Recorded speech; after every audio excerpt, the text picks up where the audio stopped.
السلام عليكم ورحمة الله وبركاته. إن الحمد لله نحمده ونستعينه ونستغفره ونعوذ بالله من شرور أنفسنا ومن سيئات أعمالنا. من يهده الله فلا مضل له ومن يضلل فلا هادي له وأشهد أن لا إله إلا الله وحده لا شريك له وأشهد أن محمدا عبده ورسوله صلى الله عليه وعلى آله وأصحابه والتابعين وتابع التابعين ومن تبعهم بإحسان إلى يوم الدين. يا أيها الذين آمنوا اتقوا الله حق تقاته ولا تموتن إلا وأنتم مسلمون. يا أيها الناس اتقوا ربكم الذي خلقكم من نفس واحدة وخلق منها زوجها وبث منهما رجالا كثيرا ونساء واتقوا الله الذي تساءلون به والأرحام إن الله كان عليكم رقيبا. يا أيها الذين آمنوا اتقوا الله وقولوا قولا سديدا يصلح لكم أعمالكم ويغفر لكم ذنوبكم ومن يطع الله ورسوله فقد فاز فوزا عظيما. أما بعد فإن خير الحديث كتاب الله وخير الهدي هدي محمد صلى الله عليه وعلى آله وسلم وشر الأمور محدثاتها فإن كل محدثة بدعة وكل بدعة ضلالة وكل ضلالة في النار. Ikhwani fi din, a'azzakumullah, kaum muslimin yang saya hormati, kita lanjutkan kajian kitab Syarah Aqidatus Salaf wa Ashabul Hadith.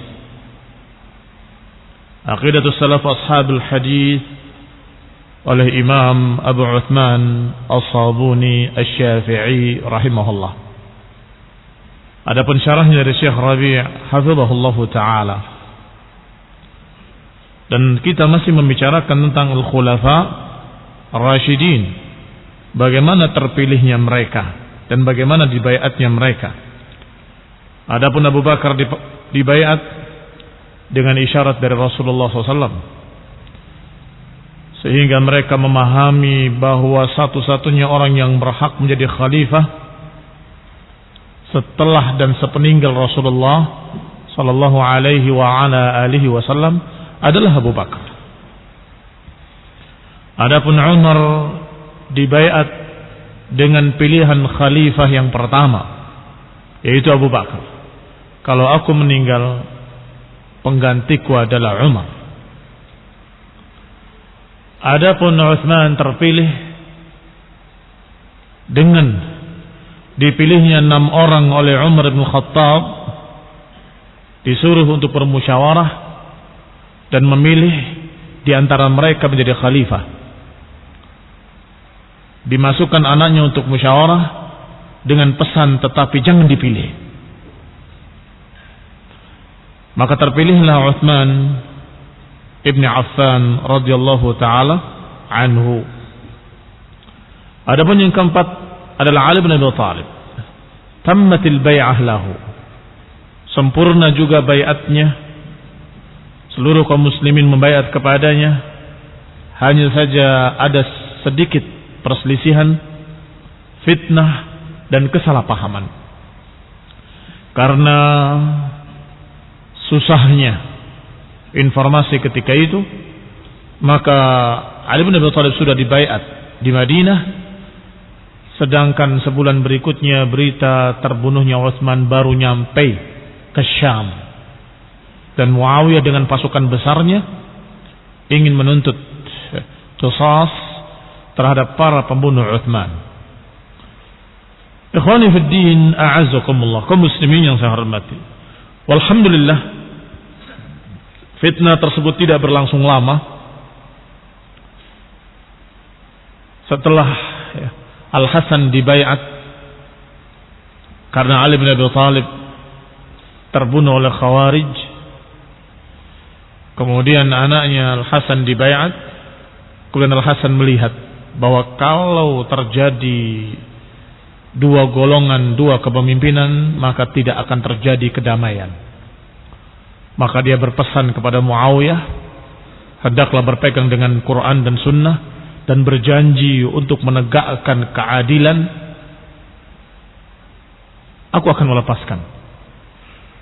Maka mengalahlah Al-Hasan.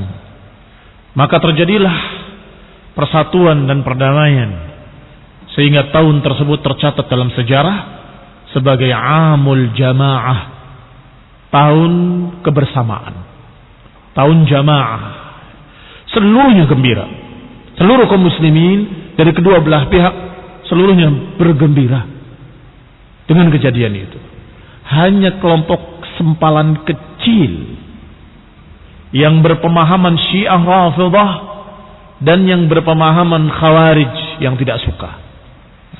Al-Khawarij karena mengkafirkan Muawiyah, maka dia atau mereka marah. Kenapa diserahkan pada Muawiyah?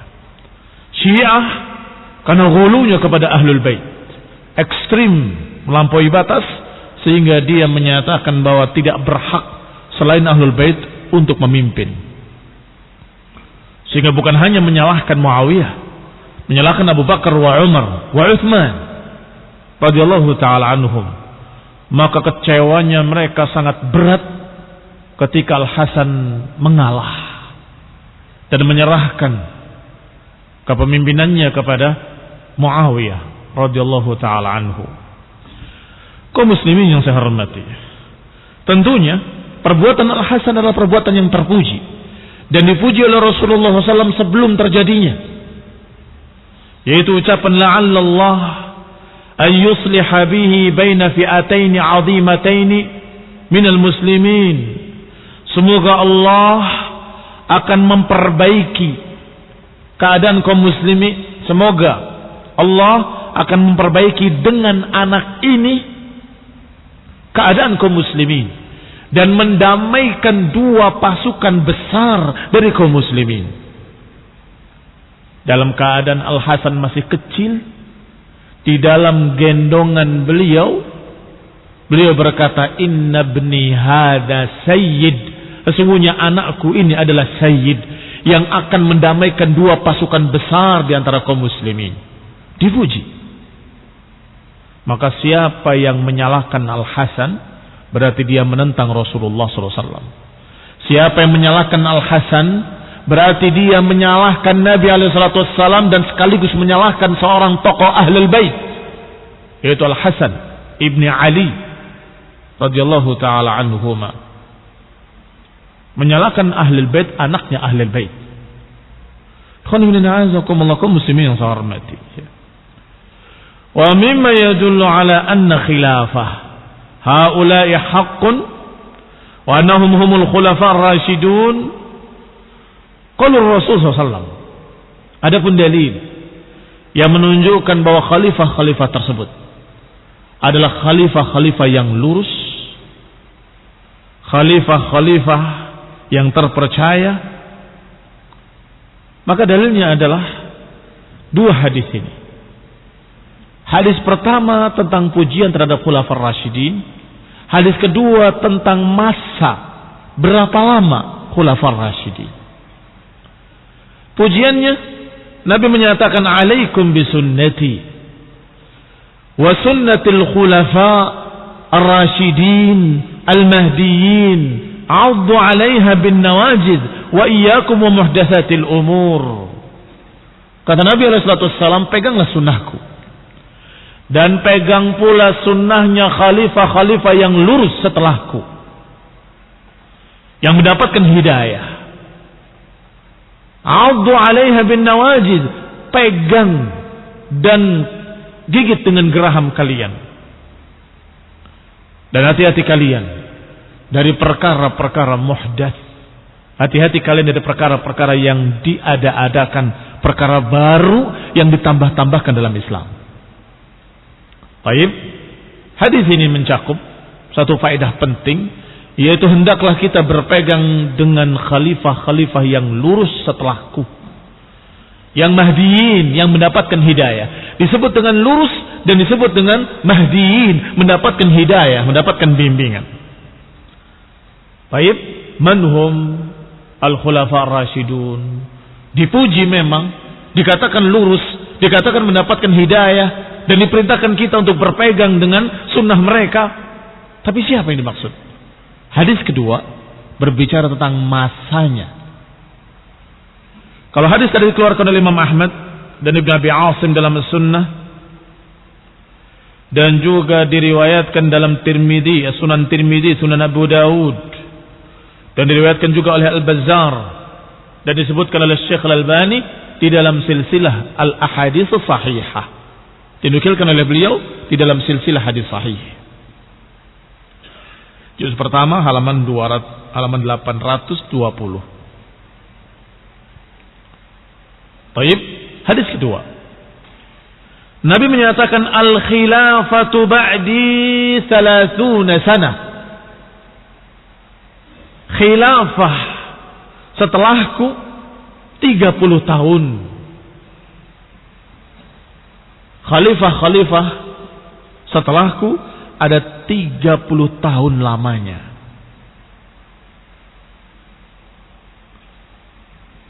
Hadis yang ketiga adalah hadis yang sudah kita baca di dalam Tarikhul Khulafa di hari Kamis siang. Masih ingat? Bahwa umatku akan tetap jaya selama dipimpin oleh 12 khalifah. Baik, ada pun 30 tahun kalau dihitung. Karena sanadnya diriwayatkan bersambung sampai kepada Sa'id bin Jamhan dari Safinah. Safinah radhiyallahu taala anhu berkata, "Tsumma qala li Sa'id 'adda." Kemudian berkata kepada Sa'id, hitunglah. Maksud 30 tahun tadi, hitunglah. Abu Bakar 2 tahun. Hitung oleh kalian. Umar 10 tahun. Berapa? 12. Utsman Ibn Affan 12 tahun. Kam? 24. Wa Ali bin Abi Thalib 6 tahun. Kam ad? Kam sar? Sar 30 sana. Berarti 30 tahun itu pas Abu Bakar wa Umar wa Utsman wa Ali.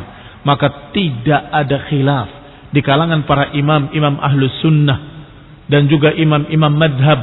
Tidak ada perbedaan antara Imam Malik, Abu Hanifah, Imam Syafi'i, Imam Ahmad. Tidak ada perbedaan. Demikian pula Imam Ats-Tsauri, demikian pula Imam Ibn Uyainah, demikian pula Ibn Qayyim, Syekhul Islam, dan semua para ulama ahlu sunnah sepakat la khilafah bainahum. Enggak ada perselisihan bahwa khulafa rasyidin arba'ah, khulafa rasyidin 4, Abu Bakar wa Umar wa Utsman wa Ali radhiyallahu taala anhu. Dari hadis ini, karena jumlahnya 30. Khalifah setelahku adalah 30 tahun kata Nabi. Yani majmu'uha 30 sanah. Seluruhnya berarti jumlahnya 30 tahun. Pada 4 khalifah tadi radhiyallahu taala alaihim ridwanullah alaihim ajma'in. Hanya saja dalam hadisnya tentang 30 tahun tadi disebutkan fiha khilafatun nubuwah. 30 tahun tadi adalah khilafah kenabian. Wa kanat khilafatun nubuwah thumma kana ba'daha mulkan. Dalam hadis yang lain disebutkan bahwa khilafah nubuwah 30 tahun sedangkan sisanya adalah kerajaan. Disebut dengan mulkan, raja-raja. Wa qala fihi adud. Dan dalam riwayat disebutkan adud.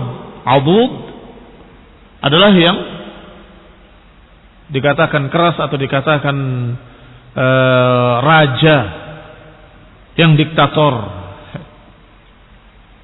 Tampaknya, kata Syekh Rabi, yang dimaksud adalah masa beberapa khalifah-khalifah di dalam khilafah Bani Umayyah. Karena ada beberapa khalifah-khalifah di masa Bani Umayyah yang memang adud. Tetapi ghairu mulki Muawiyah, tetapi selain kekuasaan kerajaan Muawiyah radhiyallahu taala anhu. Mengapa dikecualikan Muawiyah? Amma Muawiyah fakanat ayyamuhu ayyamu ni'mah wa ayyamu adlin wa ayyamu insaf. Karena di zaman Muawiyah radhiyallahu taala anhu, kaum muslimin di atas kenikmatan. Kaum muslimin di bawah penguasa yang adil. Kalaupun dikatakan raja, raja yang adil. Kalaupun dikatakan mulk, maka khairu muluk Muawiyah. Sebaik-baik al-muluk, sebaik-baik penguasa adalah Muawiyah. Hanya saja para ulama ketika menerapkan hadis-hadis sabar terhadap penguasa, maka mereka tidak peduli dengan istilahnya. Apakah istilahnya khalifah, ataupun istilahnya malik, ataupun istilahnya amir, ataupun istilahnya dengan istilah-istilah lain. Kalau dia adalah penguasa dan dia muslim, maka diberlakukan semua hadis-hadis untuk sabar menghadapi penguasa muslim, untuk sabar di bawah kekuasaan penguasa yang muslim. Kaum muslimin yang saya hormati, sampai hari ini para ulama ahli sunnah ketika ditanya bagaimana di negeri kami yang penguasa kami adalah presiden, ditanya pula dari negeri lain bahwa penguasa kami adalah perdana menteri, tanya dari negeri lain penguasa kami adalah begini dan begitu, atau kerajaan seperti di Saudi atau tempat lain. Jawabannya sama. Kalau dia penguasa, yakni menguasai, dan dia muslim, maka berlakukan semua hadis-hadis yang diperintahkan untuk sabar terhadap penguasa yang muslim. Kembali kepada ucapan Syekh hafizahullah taala wa ra'ah. Di zaman Muawiyah, di samping beliau memiliki suhbah. Memiliki suhbah artinya sahabat. Bersahabat dengan Nabi SAW. Maka sahabat memiliki keutamaan yang sangat besar. Termasuk dalam ayat Muhammadun Rasulullah walladzina ma'ahu. Muhammadun Rasulullah dan yang bersamanya. Siapa yang bersamanya? Semua yang bersamanya di dalam iman. Muawiyah termasuk bersama Rasulullah SAW dalam iman.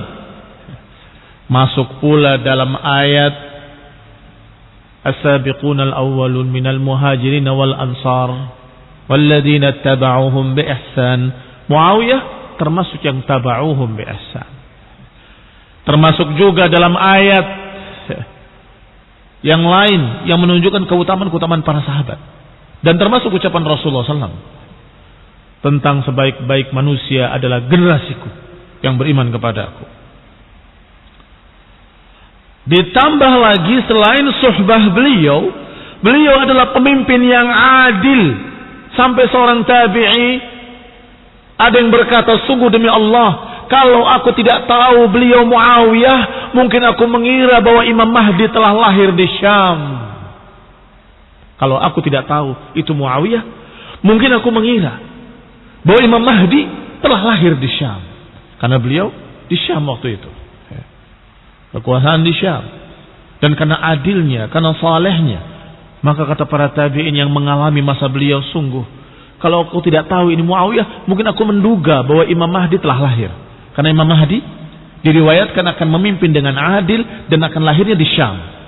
Sedangkan Muawiyah di Syam dan memimpin dari Syam. Sehingga mereka mengira kalau saja aku tidak tahu itu Muawiyah, mungkin aku kira itu Imam Mahdi. Wa huwa afdalu mulukil Islam. Maka beliau adalah sebaik-baik penguasa muslimin seluruhnya alal itlaq. Karena kalau yang sebelumnya khalifah, sebaik-baik khalifah Abu Bakar, kemudian Umar, kemudian Utsman, kemudian Ali. Sedangkan sebaik-baik muluk adalah Muawiyah radhiyallahu taala anhu. Baru yang berikutnya, yang berikutnya, yang berikutnya.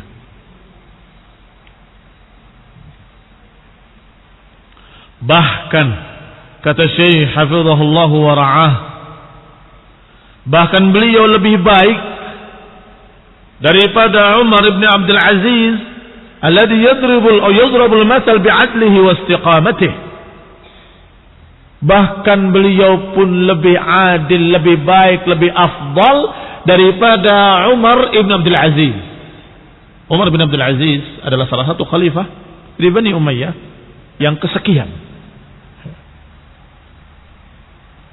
Wa yudrabul masal bi'adlihi, dan keadilannya sampai dijadikan sebagai contoh, sebagai permisalan. Masya Allah, adil seperti Umar bin Abdul Aziz begitu. Saking terkenalnya keadilan Umar bin Abdul Aziz rahimahullahu ta'ala. Tetapi ketika seorang ulama dari kalangan tabi'i ditanya oleh muridnya, bagaimana pendapatmu, mana yang lebih afdal, Muawiyah atau Umar bin Abdul Aziz? Terkejut gurunya, kamu membandingkan antara Umar bin Abdul Aziz dengan Muawiyah? Kamu membandingkan antara seseorang dengan sahabat? Demi Allah, debu yang diterbangkan dalam jihadnya Muawiyah lebih afdal dari orang-orang setelahnya seluruhnya. Debu yang diterbangkan oleh Muawiyah dalam jihadnya fi sabilillah lebih afdal daripada orang-orang yang setelahnya. Bukan mencerca Umar bin Abdul Aziz. Umar khalifah yang saleh, ma'ruf keadilannya, dikenal bagaimana beliau melucuti seluruh perhiasan istrinya dan dirinya dikembalikan ke Baitul Mal. Karena masa-masa khalifah atau raja-raja Bani Umayyah dalam keadaan mereka banyak memakai harta manusia, harta kaum muslimin, sehingga mewah kehidupannya. Tetapi ketika Umar memimpin, apakah engkau masih mau bersamaku? Kepada istrinya, tentu. Tinggalkan semua perhiasan itu. Itu semua dari harta rakyat kaum muslimin. Kembalikan seluruhnya. Kembalikan semua. Semuanya punya dirinya, punya anak, sehingga hidup dalam keadaan sederhana. Itu Umar bin Abdul Aziz. Tetapi Muawiyah lebih dari itu, karena masa khilafahnya penuh dengan jihad, masa khilafahnya penuh dengan futuhat. Atadruna mal futuhat? Tahukah kalian apa itu futuhat? Futuhat itu pembukaan negeri-negeri. Dibuka negeri ini, dibuka negeri itu, terus memperluas daerah dan menyebarkan keislaman ke seluruh dunia. Di zaman Muawiyah. Bahkan Ustulul Bahri, Ustulul Bahr adalah angkatan laut pertama kali di muka bumi. Pertama kali di muka bumi. Itu angkatan lautnya Muawiyah radhiyallahu taala anhu. Dan dipuji oleh Rasulullah SAW. Jangan terkejut. Rasulullah SAW adalah Rasul yang yuha ilaih, Rasul yang mendapatkan wahyu dari Allah. Maka sebelum terjadinya Rasulullah SAW sudah mengkhabarkan akan adanya pasukan di atas lautan. Dan ini angkatan laut maksudnya. Dalam riwayat yang sahih, dalam kitab-kitab sahih, diantaranya Imam Bukhari meriwayatkan bahwa Rasulullah SAW tidur siang di rumah Ubadah ibn Samit radhiyallahu ta'ala anhu. Ketika tidur siang sejenak, tiba-tiba terbangun, tersenyum lebar sampai terlihat gigi-giginya. Maka dari dalam, istrinya Ubadah bin Samit melihat, "Ya Rasulullah, ma adhakaka? Apa yang membuat engkau tertawa?" Kata Nabi, ra'aitu qauman min ummati 'ala al-bahr mulukan 'ala al-asirrah. Sungguh aku melihat umatku di atas lautan dengan gagahnya, layaknya raja-raja di atas lautan. Di atas kapal, di atas lautan. Sampai beliau berkata, istrinya Ubadah bin Samit, namanya atau kunyahnya Ummu Haram. Kunyahnya Ummu Haram. Ya Rasulullah, doakan aku semoga aku termasuk di dalamnya. Kata Rasulullah SAW dengan tersenyum, engkau termasuk di dalamnya. Yang kedua, beliau tertidur lagi. Kemudian bangun kembali. Tersenyum kembali seperti tadi. Maka ketika dilihat dari balik hijab, Rasulullah tertawa, bertanya kembali, ya Rasulullah, ma adhakaka? Apa yang membuat engkau tersenyum? Kata Nabi sallallahu alaihi wasallam, ra'aitu ummati rijalun 'ala al-bahr atau ummati 'ala al-bahr mulukan 'ala al-asirrah, layaknya raja-raja di atas singgasana dengan gagahnya. Ya Rasulullah, doakan aku semoga aku termasuk di dalamnya. Kata Rasulullah, engkau tiang pertama tadi. Engkau tiang pertama. Berarti walaupun sama gambarannya, ternyata berbeda.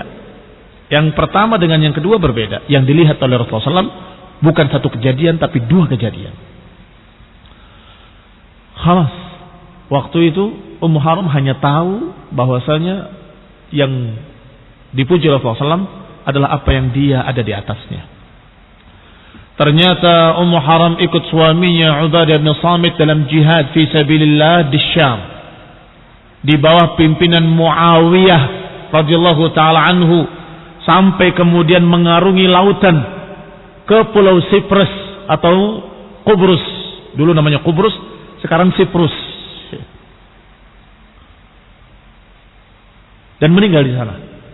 Ummu Haram dengan suaminya Ubadah bin Samit atau Ubadah bin Samit dengan istrinya Ummu Haram.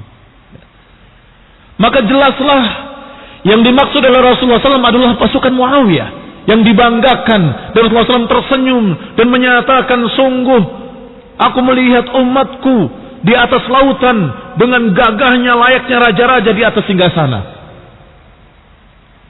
Kalau saja Rasulullah SAW tidak suka, atau Rasulullah SAW mencerca, atau Rasulullah SAW mengkritik, maka niscaya tidak dibanggakan oleh Nabi dan tidak tersenyum. Iya kan? Tentu Rasulullah SAW akan cemberut atau bermuka masam. Enggak suka. Apa ya Rasulullah, kenapa kau cemberut? Aku lihat penguasa setelahku gayanya kayak raja-raja, aku enggak suka, kan begitu? Tidak. Rasulullah membanggakan melihat umatku di atas lautan dengan gagahnya, layaknya raja-raja di atas singgasana. Tersenyum beliau. Buktinya kalau itu pujian, Ummu Haram sampai kepingin, ya Rasulullah, doakan aku semoga aku termasuk di dalamnya. Dan ternyata betul, dia termasuk di dalamnya. Maka itu bukti, dalil yang sangat kuat bahwa Rasulullah SAW memuji pasukan Muawiyah. Yang kedua yang dilihat oleh Rasulullah SAW, kata para ulama, adalah angkatan laut berikutnya. Di masa Muawiyah juga, ketika membuka Konstantiniyah atau sekarang Konstantinopel, pasukan laut juga. Kaum muslimin yang saya hormati, kalau yang pertama di masa khilafah Utsman bin Affan, yang kedua di masa khilafah beliau sendiri Muawiyah radhiyallahu taala anhu. Yang pertama pasukan Muawiyah memang, tetapi di bawah pimpinan Khalifah Utsman bin Affan, karena beliau gubernur Syam. Di masa Umar bin Khattab sampai di masa Utsman.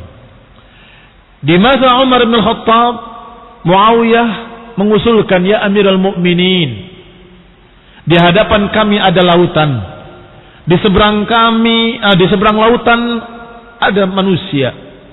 yang kokok ayamnya terdengar, yang gonggongan anjingnya terdengar, apakah boleh kami menyeberangi lautan untuk mengislamkan mereka? Tetapi Umar sangat penyayang pada rakyatnya. Ditanya, sif lana al-bahr, gambarkan kepada kami laut. Maka digambarkan oleh Muawiyah, laut itu adalah air yang sangat luas, yang kalau kita berada di atas perahu di atasnya, maka kita makhluk yang sangat kecil di tengah lautan yang sangat besar. Idza mala ghuriq wa idza naja burik. Kalau miring tenggelam, mati. Kalau selamat barakah. Idza mala miring ghuriq, tenggelam. Wa idza naja burik. Berarti berkah, barakah.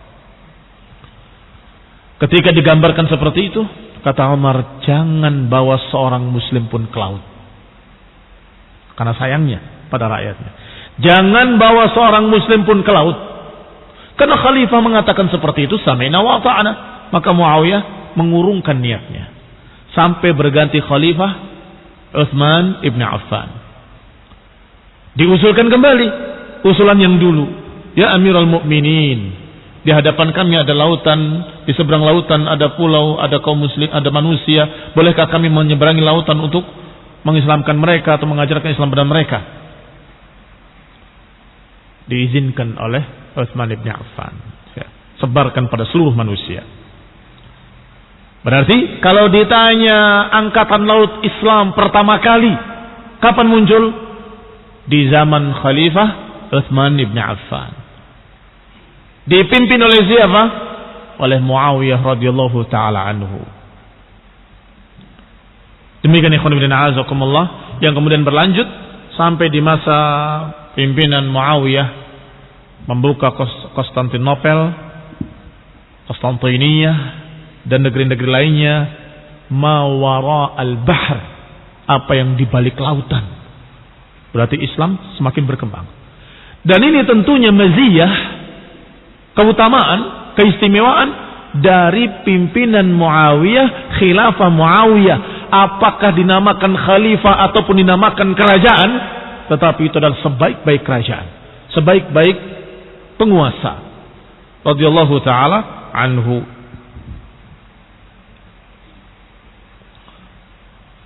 Qala al-A'mash, berkata al-A'mash,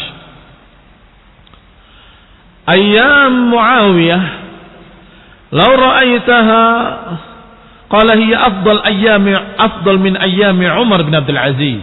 Kata A'mash, hari-hari di zaman Muawiyah kalau engkau lihat sungguh lebih afdal daripada hari-hari di masa Umar bin Abdul Aziz. Qala na'am. Dijawab na'am. Qala min ajli suhbah. Apakah itu karena keistimewaan Muawiyah memiliki suhbah, memiliki persahabatan dengan Nabi? Qal, kata A'mash, bukan hanya itu. Min ajlil adl, karena keadilannya. Kana al-adl fi ahdihi dariban atanan bih. Karena keadilan di zamannya tegak dan kokoh. Keadilan di zamannya tegak dan kokoh. Idh fi ahdihi kanat futuhat, dan karena di zamannya terjadi pembukaan negeri-negeri sampai di seberang lautan, sampai yang di tengah laut putih atau di tengah Bahrul Mutawassit.